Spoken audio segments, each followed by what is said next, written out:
All right, 3rd June 2024. Time right now is 5:15 in the morning. Okay. Um, I'll share with you a small chat conversation that I had with a potential client. I've taken his permission to share the story. Um, okay, I'll give you in a nutshell. Okay. Um, the guy is educated abroad. He shared with me his resume, and he had asked me, have a look at my resume, and can you tell me what is wrong? I'll pay you for your charges. And if I need to change it, we can make it better. Um, so let me know what are your charges, and I asked him what exactly is the problem. So he said, I have been trying to get a job for some time, roughly 3 months and above. I've tried all over LinkedIn. I've tried all over, the regular recruitment agencies, this, that, whatever. The jobs I'm getting are substandard. Salary in most cases are not up to the mark. Then obviously they give me the cliche example. Oh, my friends are getting much more, and I've been told, I can get so much, and please tell me what's wrong. So I said, send me your CV, send me your salary expectations, whatever. So when I saw his CV, to my surprise, it wasn't a bad resume. It was, yeah, obviously the way I do it would be a little different. The way I present, the content layout, whatever. But the resume was good enough. I told him, listen, there are very few changes that I would suggest, but since you're taking my time, I'll charge you for my time.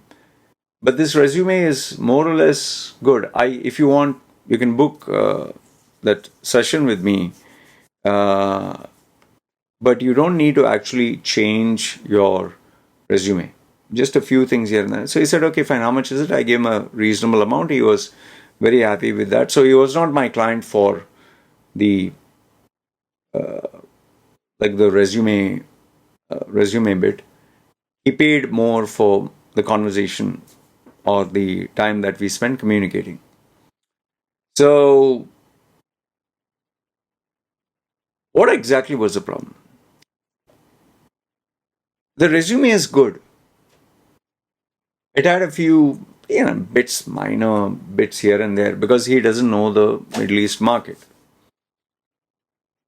But then the problem was not the resume. The problem was him.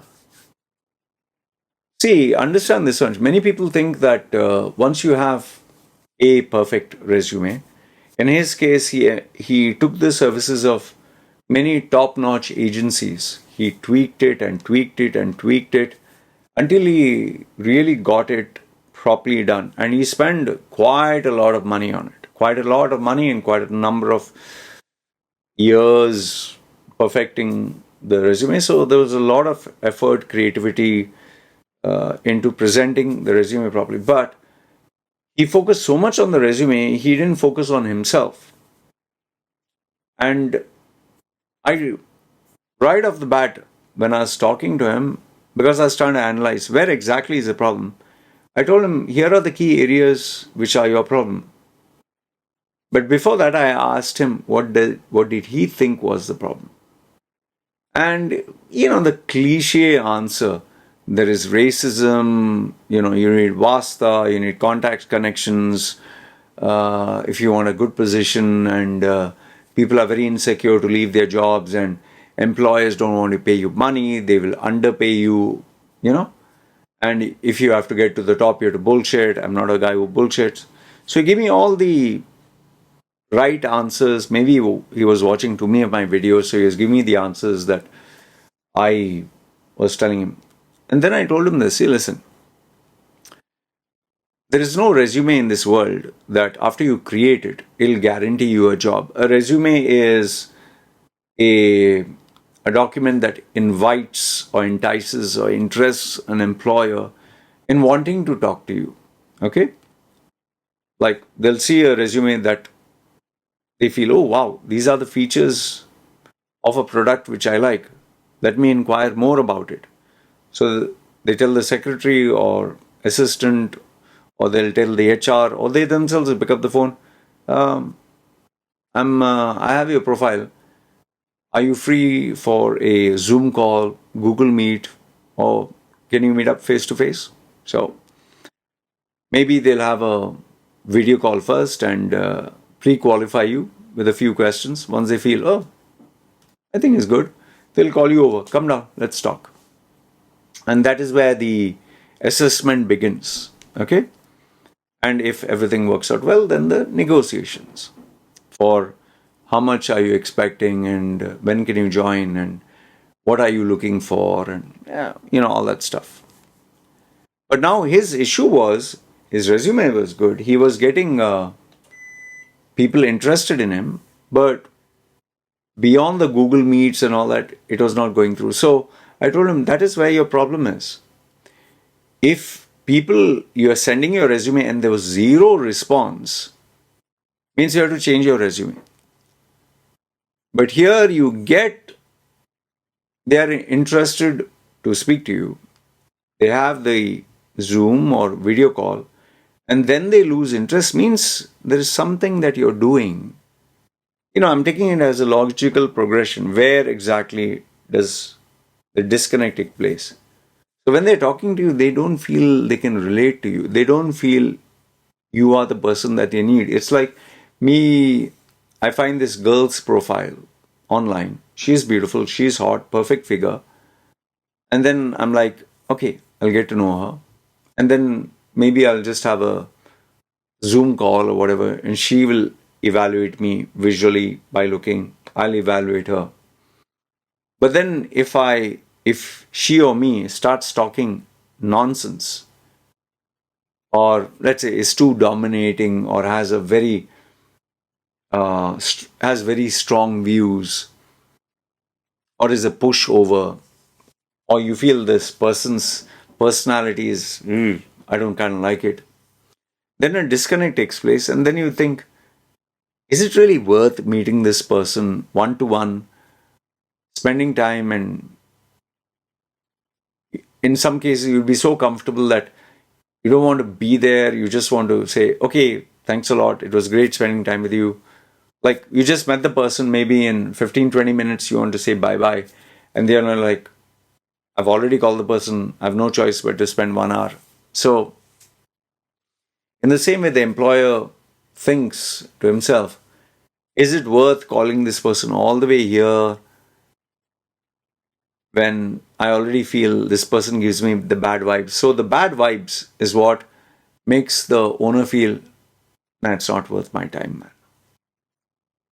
So it is the attitude, it is the way you present yourself, it's the way you talk, it's what you talk, and it's how you say what you're saying. Remember, it's not just what you're saying that is content. It's how you present it. Let's say, for example, I do not like, example I'm giving, right? Just thinking out aloud. I don't like racism. For example, I'm just giving you. And the person says, what do you think of equality in the workplace? Now, there are different ways to answer this question. Equality in the workplace. I believe everyone's equal. Everyone should be given an equal chance. Open door policy. That typically politically correct language. But then if you say, I hate when people are racist, I just feel like, slapping them, and I cannot tolerate racism, and, if you use strong language, then the guy will think like, oh, bloody hell, this guy's so aggressive. He feels so strongly about it and doesn't know how to communicate. He'll rock the boat and make a ruckus in my company. So it's how you communicate. So I told him the first one is your attitude of how you approach things or evaluate things. The second one is how you communicate what you want to say and how you communicate, the tone, the mannerisms. The third one is the vibes that you're giving. Are you giving vibes that this person feels like, especially the employer, I can't handle this guy, man. This guy will be too much for me to handle.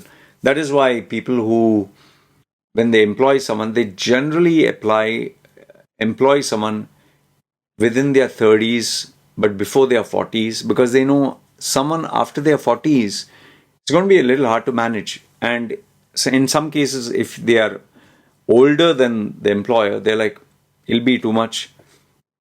You also have people who have maybe been in very high positions or ran a business, and the owner, why business people or companies prefer not to take a self-employed, because they think if this guy enjoyed his freedom, if this guy enjoyed being his own boss, over here he'll have quite a number of bosses, hierarchy of authority, and people who would expect him to follow protocol. And he has always been this rebel who has done what he wanted, when he wanted, get up when you like, sleep when you like, do what you want.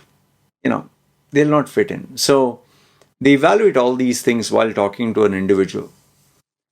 So it's not that, uh, just, oh, you need to have vasta or influence. And see, here's another thing which people fail to consider. There will always be racism in any country in the world.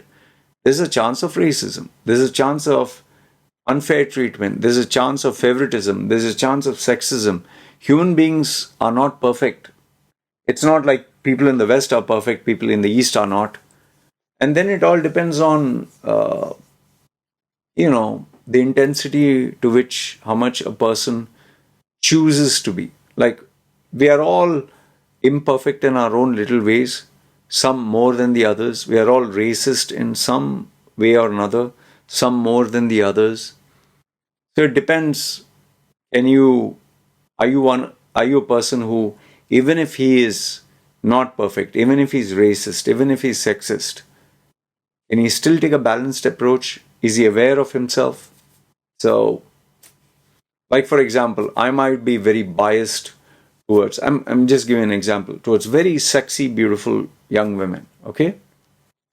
But when it comes to work, I don't care whether you're beautiful, whether you are a bloated, fat hippopotamus, or you are the ugliest creature alive. I just want the job to be done. I'm not here to admire your beauty. Sex is, if I'm just looking for one night out, left hand doesn't know what the right hand is doing, yeah, fine. For that, it's something different. But when you're talking of work, when you're talking of your brand, no, it's different. So for him, I told him, it's you. It's your attitude. It's your communication of your ideas. It's your brand. It's the flavor that you present, the way you present. And it's the way you make people feel around you. If they feel threatened, if they don't feel that they can get along with you, or in some cases in the Middle East, they can at least control you. Like, it's like having this ferocious cat or pit bull that goes berserk the minute you put down your foot or you're strict. Nobody wants that. They would rather have someone who they can manage and who they can tolerate.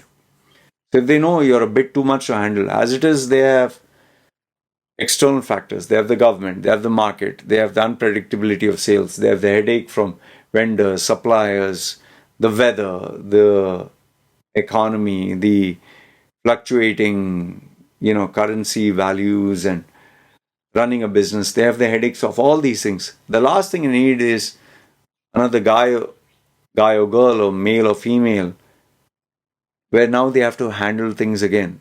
That is why when guys or girls get into a relationship, especially when they are older, they prefer less perfect, visually looking person, but more of peace of mind, where they don't have to come home and break their head and lose their cool. They just know that home is comfortable. So they're looking for peace of mind, man. So I let them know that it is you. Okay, it's not your resume. Your resume is done well. You have done a great job. So you're not my client there. But as a conversation, the message or the feel or the vibes you're giving people is, they, especially in the Middle East, they can't control you. They can't manage you. You have too much of an ego. You're too sophisticated for them. You will be too much to handle. You kind of scare them away. You don't give them the feeling that this guy will make my life easier. They definitely see you as someone who's talented, someone who's gifted, someone who's sharp. But they are not looking for a headache, man. They are not looking for that they have to explain themselves to you to convince you, and then you'll give them the best. Or you have such a sensitive ego that they know that, oh, bloody hell, it'll be hard to deal with this guy. So they would rather have someone who's little less better than you or less perfect, but lesser headache, more of peace of mind. Because that is what a businessman or decision maker is looking for, is one less thing to worry about. So overall, this is what I told him, and I said that unless you sort this out, nothing is going to be sorted out. It's you who needs sorting out.